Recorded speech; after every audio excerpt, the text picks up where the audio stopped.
سیانم پشیمانم پشیمانم پشیمان یا رسول اللہ، چون بازوے شفاعت را کشائی بر گناہ گارم، مکن محروم جامی را در آجا یا رسول اللہ، چو سوے من گزر آری من مسکین ناداری، فدائے نقش نالینت گنم دا یا رسول اللہ، گناہ گارم سیاہ کارم شفاعت یا رسول اللہ، خراب و خستہ و خارم شفاعت یا رسول اللہ، تو غنی از ہر دو عالم فقیر، روز محشر عذر ہے من پذیر، گر تمی بینی حسابم ناگزیر، از نگاہ مصطفیٰ پناہ بگیر، میری زندگی کا مقصد تیرے دن کی سرفرازی، میں اسی لیے مسلمان میں اسی لیے نمازی۔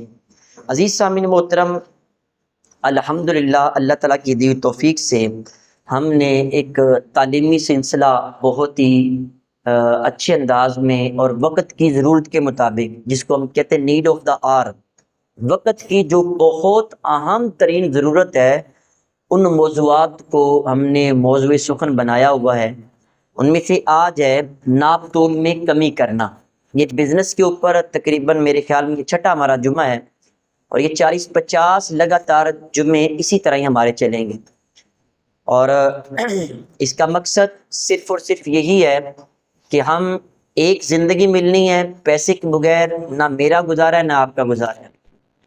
تو پیسہ تو انسان کو ملنا ہی ملنا ہے، کیوں نہ ہو ایسا کہ ہم اپنے پیسے کو حلال کر کے کمائیں اور اللہ اس کے رسول کی بارگاہ میں سرخرو ہوں۔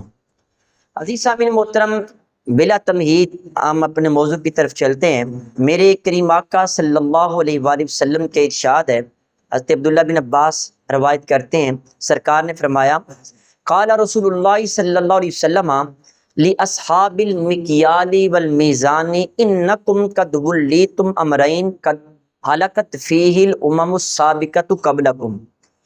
ناپ تول کرنے والوں سے حضور صلی اللہ علیہ وآلہ وسلم نے فرمایا کہ انکم قد ولیتم امرین، بے شک دو ایسی چیزیں تمہارے سپرد کی گئی ہیں، حلقت فیہ الامم السابقۃ قبلکم، جس کی وجہ سے تم سے پہلے گزشتہ امتیں ہلاک ہو چکی ہیں۔ وہ دو چیزیں کون سی ہیں؟ ایک ناپنا اور ایک تولنا۔ تولنے سے مراد کنڈا ہے، تکڑی ہے، اور بڑا کنڈا ہے، ڈیجیٹل کنڈا ہے، ٹھیک ہے، یہ ساری چیزیں اس میں مراد ہیں جو تول کے دی جاتی ہیں۔ ماپنے سے مراد کون سی چیزیں ہیں؟ جن کو بعض دفعہ وہ کسی چیز میں ماپ کے، ہمارے عام پنجابی میں کہتے ہیں، وہ گھروں میں آٹے کے لیے ٹوپا رکھا ہوتا ہے، پیپا رکھا ہوتا ہے، یا کوئی چیز آپ نے 1 پیالی 2 پیالی لینی دینی ہے، یا کہیں مارکیٹ کے اندر کوئی ایسی چیزیں جو پمائش کر کے دی جاتی ہیں، تو وہ والا جو برتن ہے اس کو ماپنا کہتے ہیں۔ تو حضور صلی اللہ علیہ وآلہ وسلم نے فرمایا یہ دو ایسی چیزیں ہیں جس کے اندر پہلی امتیں ہلاک ہو چکی ہیں ناپ تول میں کمی کرنے کی وجہ سے۔ اب عزیز سامعین محترم، اس کے بارے میں یہ ایک جو روایتیں میں نے آپ کے سامنے عرض کی، اب مزید اس کے بارے میں قرآن پاک کا اسلوب دیکھیں، رویہ دیکھیں، اور اللہ تعالیٰ کا انداز گفتگو دیکھیں، سمجھانے کا انداز دیکھیں، بتانے کا انداز دیکھیں، اور کوئی ایک جگہ نہیں، کئی جگہوں پہ اللہ تعالیٰ نے اس کے بارے میں فرمایا۔ اور آپ حیران ہوں گے کہ یہ ناپ تول میں کمی کرنا اتنا بڑا گناہ ہے، اتنا اہم ترین یہ کام ہے ناپ تول کرنا، کہ اللہ تعالیٰ نے قرآن پاک میں پوری سورت کا نام یہ رکھ دیا ناپ تول میں کمی کرنے والوں کے لیے۔ جیسے سورہ بقرہ ہے، ایسے سورہ المطففین ہے۔ اچھا، ہم قرآن پاک کی ایک سورت پڑھتے ہیں جس کا نام ہے سورہ رحمان، اور اس سورت کے بارے میں اللہ تعالیٰ کے محبوب علیہ الصلوۃ والسلام سے ایک روایت ملتی ہے کہ لِكُلِّ شَيْءٍ عُرُوسٌ وَعُرُوسُ الْقُرْآنِ الرحمن، ہر چیز کی کوئی نہ کوئی عروس ہوتی ہے۔ عروس کا مطلب زیب و زینت بھی ہے، اس کا مطلب دلہن بھی ہے۔ فرمایا عروس القرآن رحمان، اور قرآن پاک کی جو عروس ہے اس کا نام سورہ رحمان ہے۔ اتنی کمال کی یہ سورت ہے سورہ رحمان، اور اس کو وظائف میں بندہ شامل کرے تو یہ موت کے سوا ہر بیماری کا علاج بھی اس سے ہو جاتا ہے۔ بڑے بڑے بزرگ اس کی عامل ہیں، وہ بتاتے ہیں کہ اس کو پڑھیں۔ اسی صورت کے اندر ابتدا ہی میں اللہ تعالیٰ فرماتے ہیں وَالسَّمَاءَ رَفَعَهَا، اور آسمان کو اللہ نے بلند کیا۔ اب آسمان کو بلند کرنے کے بعد ساتھ ہی اللہ نے ذکر ہے وَوَضَعَ الْمِيزَانَ، آسمان کو بلند کیا، زمین میں اللہ نے میزان رکھا ہے، ترازو رکھا ہے۔ اب ذرا انداز دیکھیں، جہاں آسمان کی بات کی، انسان آسمان کی بلندیوں کی طرف دیتا ہے، وَالسَّمَاءَ رَفَعَهَا، اللہ نے آسمان کو بلند کیا۔ بندہ دیکھ کے حیران ہوتا ہے، اتنا اونچا آسمان، اوئے ہوئے نظر تھک جاتی ہے آسمان تک پہنچتے پہنچتے، لیکن آسمان پھر بھی نہیں آتا ہے، ختم ہی نہیں ہوتا ہے۔ جب بندہ اس کی بلندیوں میں کھو جائے گا، ساتھ ہی فرمایا بندے یہ بھی دیکھ وَوَضَعَ الْمِيزَانَ، اللہ نے زمین میں میزان بھی رکھا ہے۔ میزان کا مطلب ترازو ہے، تکڑی، کنڈا وغیرہ، لیکن اس کا ایک براڈ میننگ بھی ہے، وسیع اس کا معنی بھی ہے۔ وہ علماء نے یہ بیان کیا وَوَضَعَ الْمِيزَانَ، میزان سے مراد عدل ہے، اللہ نے زمین میں عدل رکھا ہے۔ عدل کا معنی بڑا پیارا میں آپ کے سامنے عرض کروں۔ عدل کہتے ہیں کہ وضع الشیء فی محلہ، چیز کو اس کی جگہ پہ رکھنا، یہ عدل ہوتا ہے۔ جس جگہ کے لیے جو چیز بنائی گئی ہو وہاں جا کے آپ رکھ دیں، جو بندہ جس چیز کا اہل ہے وہاں اس کو لگا دیں، یہ عدل ہے۔ اور اس کے اکارڈنگلی یعنی دوسرا جو ظلم ہے، اس کا معنی یہ ہے کہ وضع الشیء فی غیر محلہ، جو چیز جس کے لیے بنائی گئی وہاں نہ رکھی جائے، کسی اور جگہ رکھ دی جائے۔ میں کچھ مثالیں آپ سے عرض کروں۔ مثال کے طور پہ یہ ڈائس ہے میرے سامنے پڑا، یہ ڈائس کس لیے کہ میں سامنے بک رکھوں، کتاب رکھوں، اور یہ میرے سامنے میں تقریر کروں، اور یہ ممبر ہے، میں یہاں پہ بیٹھا ہوا ہوں۔ میں کیا کروں، ممبر کو چھوڑوں، اس کے اوپر بیٹھ کے ٹانگیں لمبی کر کے آپ کو تقریر کروں، یہ بتائیں عدل ہوگا کہ ظلم ہوگا؟ ڈیفینیٹلی ظلم ہوگا۔ مثال کے طور پہ ساکس ہیں، جرابیں ہیں، یہ پاؤں میں پہننے کے لیے ہوتی ہیں، میں جرابیں لوں اور اس کو ہاتھوں پہ پہن لوں، تو کیا یہ عدل ہوگا کہ ظلم ہوگا؟ ظلم، کیونکہ چیز کو اس کی جگہ پہ نہیں رکھا گیا۔ شلوار ہے، وہ پہننے کے لیے نیچے ہوتی ہے، میں اس کو اوپر پہن لوں اور قمیض کو نیچے پہن لوں، بنین اتاروں وہ اوپر پہن لوں، یہ عدل ہوگا کہ ظلم ہوگا؟ یہ ظلم ہوگا۔ ایک بندہ ایک سیٹ کے لیے اہل ہے ہی نہیں، آپ اس بندے کو وہ سیٹ دے دیں، تو کیا یہ ظلم ہوگا یا عدل ہوگا؟ ظلم ہوگا۔ ایک بندہ میرٹ لسٹ میں اس کا نام ہی نہیں ہے، کہیں بھی نام نہیں ہے، اور وہ گھومتی ہوئی ایک پرچی آئی جیب میں، تو آپ نے بندے کو سلیکٹ کر لیا، پیپر وہ پاس نہیں کر سکا ہے، انٹرویو جو ہے وہ نہیں کر سکا، کلک نہیں کر سکا ہے، انٹرویو میں بھی فیل ہے، پیپر میں بھی فیل ہے، لیکن سیٹ پہ آپ اس کو بٹا دیں، تو کیا یہ عدل ہے یا ظلم ہے؟ ڈیفینیٹلی ظلم ہے۔ اب دیکھیں اللہ تعالیٰ نے فرمایا وَوَضَعَ الْمِيزَانَ، اللہ نے میزان رکھا ہے۔ اللہ تعالیٰ نے دنیا میں ایک میزان رکھا ہے، اس میزان کو کے بارے میں فرمایا اللہ تطغوا فی المیزان، اور میزان میں دو نمبری نہ کرو، یہ میرے مالک کا ارشاد ہے۔ پہلے فرمایا آسمان کو بلند کیا، میزان رکھا، خبردار میزان میں کمی نہ کرو۔ وَأَقِیمُوا الْوَزْنَ بِالْقِسْطِ، انصاف کے ساتھ وزن پورا پورا تولو، انصاف کرو، اس میں کمی نہ کرو۔ وَلَا تُخْسِرُوا الْمِيزَانَ، اور اس میزان اور اس عدل میں، اس ترازو میں کمی نہ کرو۔ یہ سورہ رحمان کے اندر اللہ تعالیٰ نے ارشاد فرمایا۔ پھر عزیز سامعین محترم، یہ جو میزان ہے، عدل ہے، میں آپ سے عرض کروں، ناپنے تولنے میں تو آپ کو پتہ ہے، اگر آپ بندہ وہ چیز لے اور اس کے اندر کمی کرے کسی بھی طریقے سے، ڈیجیٹل اگر وہ کنڈا ہے اس کے اندر 1000 گرام کو 900 گرام میں کنورٹ کر لے، ایسے ہوتا ہے۔ ایک نمازی وہ پوچھنے لگا، کہتا جی وہ میرے پاس لوگ آتے ہیں، آ کے کہتے ہیں جناب وہ اسی کا ڈیجیٹل کنڈے کا کام کرتے ہیں کہ جی ہمارا 1000 گرام 900 گرام کا کر دیں، تو کیا میرے لیے کرنا جائز ہے؟ میں نے کہا جائز نہیں ہے۔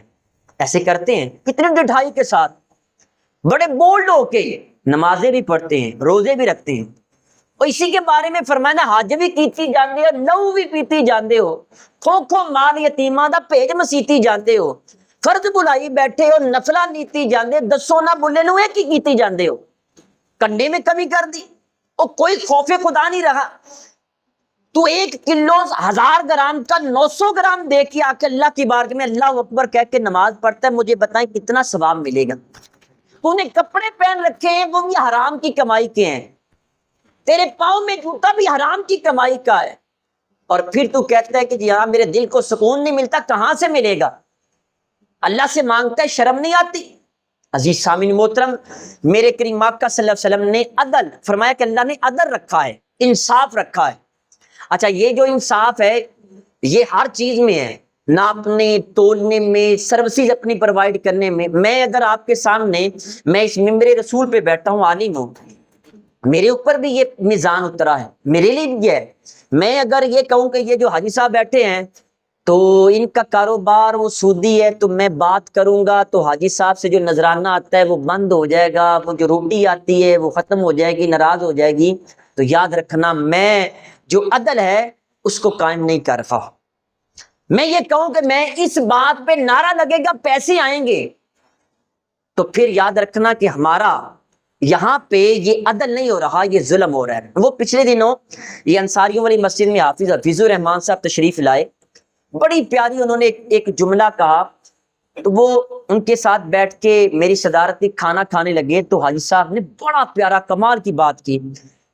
یکدم کھانا کھاتے کھاتے میری طرف متوجہ ہوئے، کہنے لگے علامہ صاحب ہماری محفلوں میں مسجدوں میں لوگ آتے ہیں، شرابی آتا ہے تو شرابی واپس جاتا ہے، بے نمازی آتا ہے بے نمازی واپس جاتا ہے، زانی آتا ہے تو زانی واپس جاتا ہے، بتائیں ہماری محفلیں کامیاب ہے کہ ناکام ہے؟ میں نے کہا ڈیفینیٹلی یہ ناکام ہے۔ میرے پاس جمعہ پڑھنے کے لیے آئے لوگ، اور میں یہ کہوں کہ میں نے نعرے لگوانے ہیں، تو مجھے بتائیں میں کیا یہ عدل کر رہا ہوں یا ظلم کر رہا ہوں؟ ظلم کر رہا ہوں۔ میں آپ سے عرض کروں کہ میرے پاس، میں ایک گورنمنٹ امپلائی ہوں، میں ٹیچر ہوں، میں نے سروسز دی ہیں اپنی 6 گھنٹوں کے لیے، اس کے مطابق مجھے تنخواہ ملتی ہے۔ میں بچوں کو وہاں نہ پڑھاؤں اور کہوں بیٹا اکیڈمی میں میرے پاس آ جانا، تو بتائیں عدل ہے کہ ظلم ہے؟ ظلم ہے۔ جس بندے کو ایک بندے کو جاب ملی ہے اور جاب میں یہ کہا کہ تمہیں اتنی تنخواہ ملے گی، تم نے یہ جاب کرنی ہے، اب بندہ تنخواہ بینک میں رہنے دے، اوپر سے کمائے، عدل ہے کہ ظلم ہے؟ ظلم ہے۔ آپ کسی بھی شعبے میں چلے جائیں، ہر شعبے میں ایسے ہے۔ عزیز سامعین محترم، اللہ نے وَوَضَ الْمِيزَانَ، اس عدل کو اللہ نے زمانے میں رکھ دیا، آسمان بلند کر دیا، اس آسمان کے نیچے پوری دنیا میں میرے مالک نے عدل کو رکھ دیا ہے۔ عدل اگر ایک بندہ وہ ڈاکٹر ہے اور وہاں پہ کام کرتا ہے ہاسپٹل میں، اور ہاسپٹل میں سرکاری ڈاکٹر ہے، اور وہ کہے کہ کلینک میں 3 بجے کے بعد آ جانا، کیا یہاں نہیں علاج ہو سکتا؟ ہو سکتا ہے۔ کیا یہاں چیک اپ نہیں ہو سکتا؟ ہو سکتا ہے۔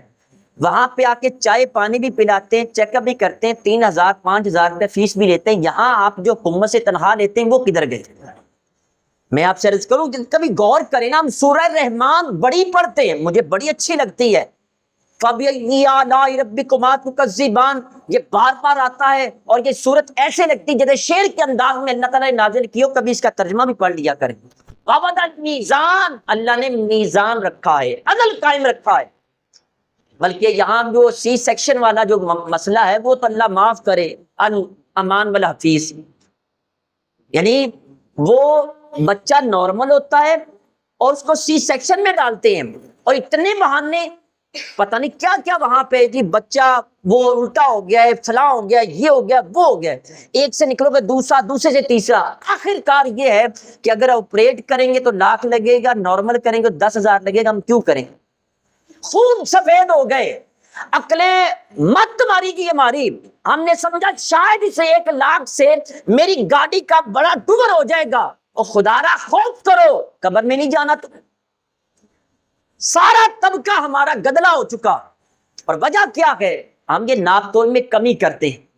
اور میں آپ سے عرض کروں یہ ناپ تول میں کمی کتنا بڑا مسئلہ تھا، اللہ تعالیٰ نے جو پوری قرآن پاک کی صورت نازل کی اس میں ایک بڑی کمال کی، جو ایک ہماری نفسیاتی بیماری ہے اس کے بارے میں ذکر کیا۔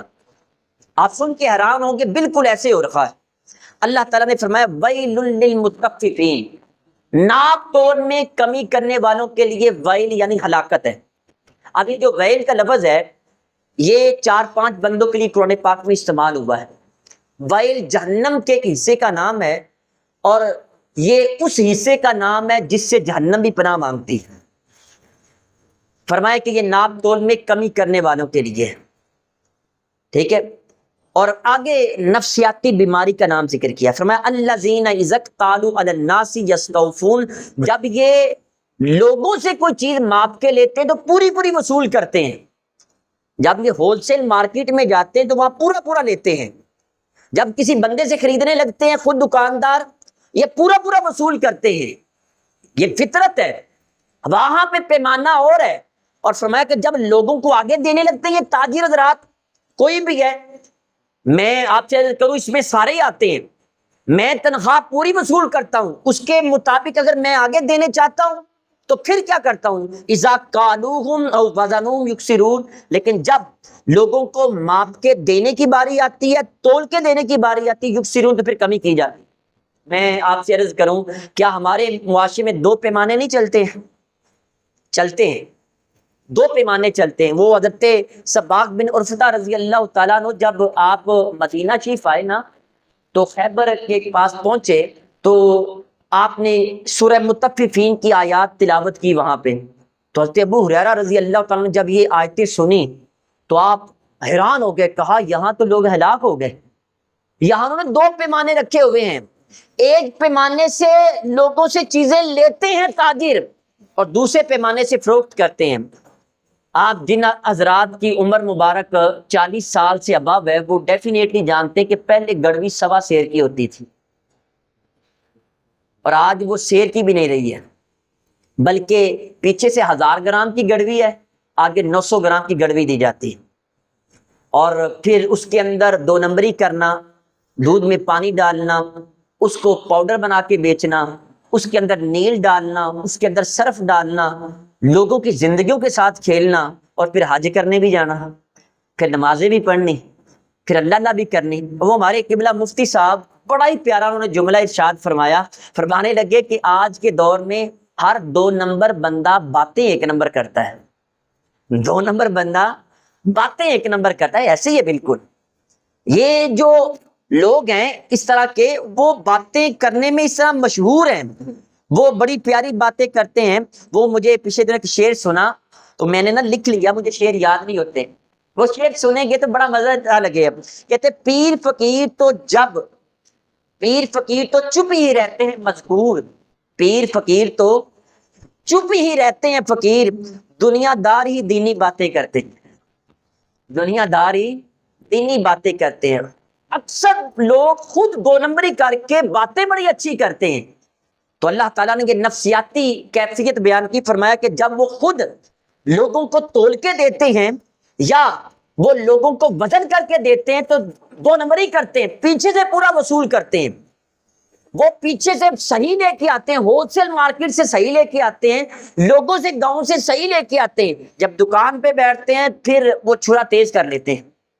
اچھا پھر اس سے اگلے الفاظ سنیں ذرا سورہ مطففین کی، فرمایا الا یظن اولئک انہم مبعوثون، کیا وہ یہ گمان نہیں کرتے کہ ان کو اٹھایا جائے گا، ان کو دوبارہ اٹھایا جائے گا، مجھے اور آپ کو مرنے کے بعد اٹھایا جائے گا، کس لیے، لیوم عظیم، ایک بڑے جلسے کے لیے، یوم عظیم کے لیے، بہت بڑا فنکشن ہوگا، وہاں پہ کوئی ایک پارٹی نہیں ہوگی، ساری دنیا ہی ہوگی، وہاں پہ کوئی ایک مسلمان نہیں ہوگا، سارے کافر بھی ہوں گے، سب کو اکٹھا کیا جائے گا، سارے ایک میدان میں جمع ہوں گے، میدان محشر ہوگا۔ پھر آگے لفظ سنیں، فرمایا یوم یقوم الناس لرب العالمین، سارے عالموں کو پالنے والا جو مالک ہے اس کے حضور سارے کے سارے اس دن کھڑے ہوں گے، کوئی کسی کو بیٹھنے کی اجازت نہیں ہوگی، کوئی کسی کے لیے کرسی موڑا نہیں رکھا جائے گا، سب اللہ کے حضور کھڑے ہوں گے۔ اور کس دن کھڑے ہوں گے؟ جس دن اللہ تبارک و تعالیٰ اپنے پورے جاہ و جلال کے ساتھ وہاں پہ وہ تشریف فرما ہوگا اپنی شان کے لائق۔ اور الفاظ کہاں سے شروع ہوئے؟ ناپ تول میں کمی کرنے والوں سے۔ اچھا یہاں میں آپ سے ایک بات عرض کروں، اسی میدان محشر کی کیفیت کو حضور علیہ السلام نے بھی بیان کیا، ذرا لفظ سنیں، ترمذی شریف کی روایت ہے، فرمایا لا تزول قدم ابن آدم یوم القیامت حتی یسأل عن خمس، قیامت والے دن اللہ تبارک و تعالیٰ ابن آدم کے قدم اپنے سامنے سے ہلنے نہیں دے گا جب تک 5 سوال نہیں کر لے گا. یہ حدیث کے لفظ ہے. لا تزول قدم ابن آدم، ابن آدم کے قدم اپنے سامنے سے ہلنے نہیں دے گا. ابن آدم میں صرف میں شامل نہیں ہوں، آپ بھی شامل ہیں، میرے ماں باپ بھی شامل ہیں، سارے شامل ہیں. 5 سوال آپ دیکھنا، کیا 5 سوالوں کے لیے تیار ہو؟ یوم عظیم کے لیے، بڑے دن کے لیے. کون سے 5 سوال؟ نمبر 1، ان عمری فیما افناؤ، اللہ پوچھے گا عمر کہاں پہ فنا کر کے آیا ہے. بتا 60 سال 70 سال زندگی دی، 30 40 سال زندگی دی، کہاں گزار کے آیا؟ اللہ اس کے بارے میں پوچھے گا. نمبر 1. نمبر 2، وَأَنْ شَبَابِ فِيمَا بَلَاغُ، اللہ پوچھے گا بتا جوانی کہاں پہ کھپا کے آیا ہے. اب دیکھیں کہ عمر کے اندر جوانی بھی تو شامل ہے نا. 60 سالہ زندگی میں جوانی شامل. جب عمر کے بارے میں پوچھ لیا، جوانی کے بارے میں کیوں پوچھا؟ اس لیے کہ یہ گولڈن پیریڈ آف لائف ہے. بچپن میں جوانی کی خواہش، بڑھاپے میں جوانی کی خواہش. میں نے یہ پڑھ رکھا ہے، مغل بادشاہوں نے پوری دنیا کے کشتے اکٹھے کیے کہ ہم کبھی بوڑھے نہ ہوں، لیکن بڑھاپا رکتا نہیں، بڑھاپا آتے رہتا ہے. یہ بڑھاپا جتنا مرضی کوشش کر لیں. بڑے بڑے پہلوان ہیں، وہ بڑے بڑے ریسلر ہم نے دیکھے، بڑے بڑے پہلوان دیکھے، وہ بالکل ایک سمٹ کے بچے کی طرح ہو جاتے ہیں. یہ بڑھاپا آنا ہی آنا ہے. لیکن انسان جوانی کی خواہش کرتا ہے. اللہ بالخصوص پوچھے گا کیا یہ جوانی چوک و بازار میں گزار دی؟ کیا جلسوں میں نعرے لگاتے ہوئے گزار دی؟ کیسے جوانی گزاری؟ اس جوانی کے بارے میں بالخصوص اللہ پوچھے گا. اور پھر تیسرا سوال، ان مالہ من این اکتسبہ، تیسرا بڑا اہم سوال. فرمایا کہ اللہ پوچھے گا بتا مال کہاں سے کمایا؟ رشوتیں لیتا رہا، چوریاں کرتا رہا، ڈاکے مارتا رہا، 2 نمبریاں کرتا رہا؟ میں نے جو تجھے ذریعہ معاش دیا تھا، تجھے نوکری دی تھی، کیا اس کے مطابق تو نے سروسی صحیح دی ہے؟ کیا تم نے صحیح محنت کی ہے؟ 2 نمبریاں کرتا رہا. بتا مال کہاں سے کمایا؟ ایک ایک پائی کے بارے میں پوچھے گا. اور یہاں بات ختم نہیں ہوئی. چوتھا سوال اسی کے مطابق فرمایا کہ وَفِيمَا أَنْفَقَهُ، بتا وہ جو مال کمایا پھر خرچ کہاں پہ کیا؟ آج ہم اکثر کما تو لیتے ہیں، لیکن جوان اولاد کو پتہ بھی ہے کہ حرام زدیاں کریں گے، ہم پھر بھی ان کو دے دیتے ہیں. چاہے بے حیا عورتوں پہ خرچ کریں، چاہے وہ شراب پئیں، کچھ بھی کریں، وہ آپ کے پیسے کے اوپر عیاشیاں کریں گے. دیا تو آپ نے ہے نا. آپ سے پوچھا جائے گا پیسہ خرچ کہاں پہ کیا؟ 1 نمبر کام پہ کیا ہے، 2 نمبر ساتھ میں ہمسایہ بھوکوں فاقوں سے زندگی بسر کر رہا تھا اور تیرے اللے تللے ختم نہیں ہو رہے. پوچھا جائے گا ایک ایک سوال، ایک ایک پائی کے بارے میں. اور 5واں اور اہم ترین سوال فرمایا کہ ماذا عمل فیما علم، جو اللہ نے تمہیں علم دیا تھا اس کے مطابق تم نے عمل کتنا کیا. اچھا مجھے یہ بتائیں، کیا آپ کو پتہ نہیں کہ 5 نمازیں فرض ہیں؟ بتانے کی ضرورت ہے. کیا آپ کو پتہ نہیں یہ چیز حرام ہے یا حلال ہے، حرام ہے یا حلال ہے؟ بتانے کی ضرورت ہے، سب کو پتہ ہے. بہت سارا آپ علم رکھتے ہیں. پھر اس علم کے مطابق اللہ پوچھے گا بتاؤ علم تھا، عمل کتنا کیا ہے؟ کیا جواب دیں گے؟ لیوم عظیم، عظیم دن کے لیے اٹھائے جاؤ گے. یوم یقوم الناس لرب العالمین، رب العالمین کے سامنے سب کو اکٹھا کیا جائے گا. عزیز صاحب ناپتول میں کمی کرنے کا عذاب بہت برا ہے. یہ سب سے پہلے حضرت شعیب علیہ السلام کی قوم نے شروع کیا. اس سے پہلے دنیا میں ناپتول میں کمی نہیں ہوتی تھی. حضرت شعیب علیہ السلام بڑا منع کرتے رہے. خطیب الاسلام، آپ کو خطیب الاسلام کا لقب ہے، یعنی اتنی زبردست تقریر کرتے تھے کہ حیران رہ جاتے لوگ. تو حضرت شعیب علیہ السلام نے منع کیا، لیکن منع نہ ہوئے. عذاب پتہ کیا آیا؟ یہ اپنے گھروں میں تھے، شدید گرمی شروع ہو گئی. اتنی شدید گرمی لگی، وہاں سے باہر دوڑے، باہر بھی گرمی. وہاں سے نکلے جنگل کی طرف دوڑ گئے، وہاں پہ درخت ہوں گے، وہاں چلے گئے. جنگل میں بھی گرمی تھی. اب سارے لوگ گھروں سے نکل کے جنگل میں آ گئے، اور جنگل میں یکدم اللہ کی طرف سے ایک بادل آیا، ٹھنڈ آ گئی. بڑے خوش ہوئے. جب اس ٹھنڈے بادل کے نیچے کھڑے تھے، اچانک اللہ کی طرف سے آگ گئی اور سارے جھلس کے ہلاک ہو گئے. یہ کون تھے لوگ؟ جو ناپ تول میں کمی کرتے تھے. میں نے آپ سے عرض کیا کہ ناپ تول میں کمی یہ نہیں ہے صرف کنڈے کے ساتھ یا ماپنے والی چیز کے ساتھ نہیں تعلق، اس کا تعلق جوبین کے ساتھ بھی ہے، بزنس مین کے ساتھ بھی ہے، ہر ایک بندے کے ساتھ ہے، اگر منہ سے بولا جائے تو کتنا ناپ تول کے بولتے ہیں، کیا کسی کو خوش کرنے کے لیے یا کسی کا توا لگانے کے لیے بولتے ہیں، اس کے بارے میں بھی پوچھا جائے گا۔ عزیز سامعین محترم، یہاں سے انشاءاللہ اگلے جمعے سے شروع کریں گے۔ اللہ تعالیٰ کی بارگاہ میں دعا ہے جو کچھ پڑھا سنا اس پر عمل کر کے آگے پہنچانے کی توفیق عطا فرمائے۔